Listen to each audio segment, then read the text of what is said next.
It's not the foot, it's the hips, okay? For example, it's like a rope. Let me find a rope or string like this, okay? This is the hip, this is your extremity.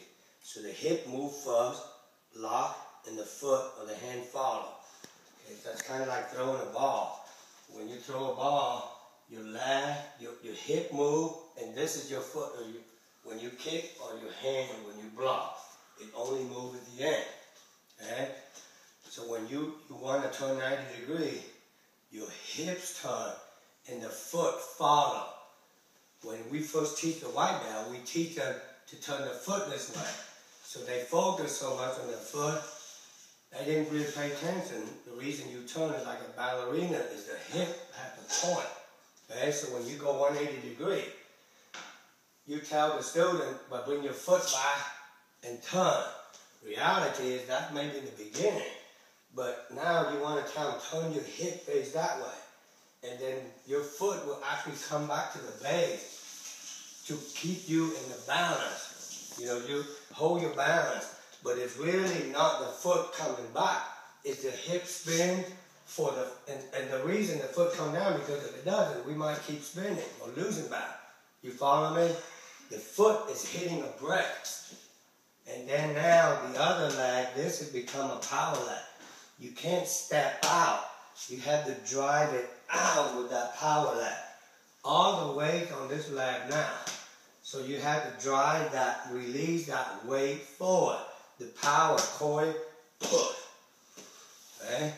So sum it up. Hips is the turn, not foot. Hips turn, foot brake. The foot brake, and then this leg will push it out, and this foot brake. This foot always uses a brake, the one in the front. The power comes from the back. Just in case you don't know, all the cars that run quarter-mile race, they're all back-wheel drive. Back-wheel drive. Okay? Not front foot stack. Okay? Alright, so that's the stand. Like 270 degree turn, you're going to turn your hip. My left foot going to be the brake foot. Turn quick and it brake. You see? Can you see my hip turn? Here's my foot stack. The difference, my foot stack, and my foot uses a brake. You see, I spin my hip, and then the foot will step down and brake it to hit the brake so I don't keep spinning. Now this leg, drive, and this leg, this foot brake. Okay? So that's all the sense. So whatever sense, whether you're using crane, monkey, double tambos, the same. When you double tambo here, you turn around. People will make a mistake at a high level. Is now they start moving their foot. They move their foot. That's why the stand's never exact, because you're hitting power here. You move your foot.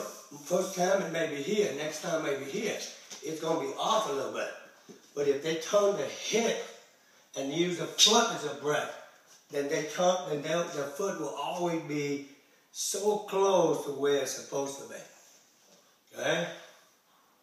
Because the body has to turn to know when to stop.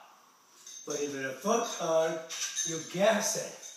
You see, if you turn around, and kind of, this may be one time here, next time here, and if your body turns here, and you're striking here, and if you're off 15-degree angle, then your strike and your timing is going to be off. So it has to be exact from down here for your execution of tempo or whatever to be exact. Okay? So, therefore, you can't turn your foot, but you got to turn your hip in slow motion. It will look like that. Like a pitcher pitching the ball.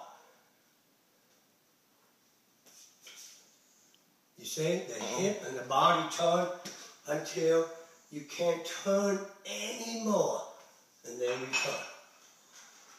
That's the same goes with a wheel kick on a turn. People will assume a wheel kick, that if I want to kick you, this foot will kick first, right? That's not true. You want to go turn, look at him until you can't see him anymore, and you turn and look, until your body wind up can't see anymore, then the foot will be the last thing to come up. Okay, so you're gonna spin and wind it, okay? Same as a tennis player. He's gonna wind his body till he can't wind anymore, or she, and then the racket hit the ball at the end. And that's the foot. The racket is the foot. You won't see him run up and hit the ball like that. Okay? So basically the fundamental kicking, fundamental turning stances, fundamental of everything down here, start with your hip. Okay? Watch a front stamp kick. This is when you really know a person kick with the hip or the foot. Everybody want to kick with the foot, so they raise the foot up. Reality, in a slow motion, you're going to drive your foot hip forward until it can't go anymore. And then the knee going to come up, and then the foot. It's not like that. The student that kick the foot first look like a stretch, right? They'll go like that. They'll look like that. And then you're like, no, raise your knee up. Well, they still raise the foot and the knee up, and it's like that. What you have to tell them in that moment, move your hip forward, foot. And when they move the hip forward, the knee up, the foot going to come out. Okay, so otherwise, you say raise your knee up, well the hip's still back here. They raise the knee, the hip still here. They're still going to strap at that very end. Okay, so when you teach kicks, here, watch. Hip stop, raise the knee up, the hip tilt up, it's still going to be that little stretch at the end. But you can move the hip forward, the knee, then it's that. Alright? Same with roundhouse, anything. All low body kicks, stances, movement is in the turn. That's the power. That's how you generate power. It's from this whipping movement like right here.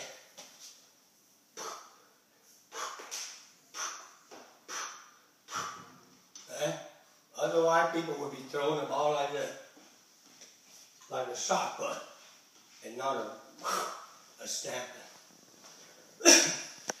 All right, go ahead, cut and we'll do the weapon.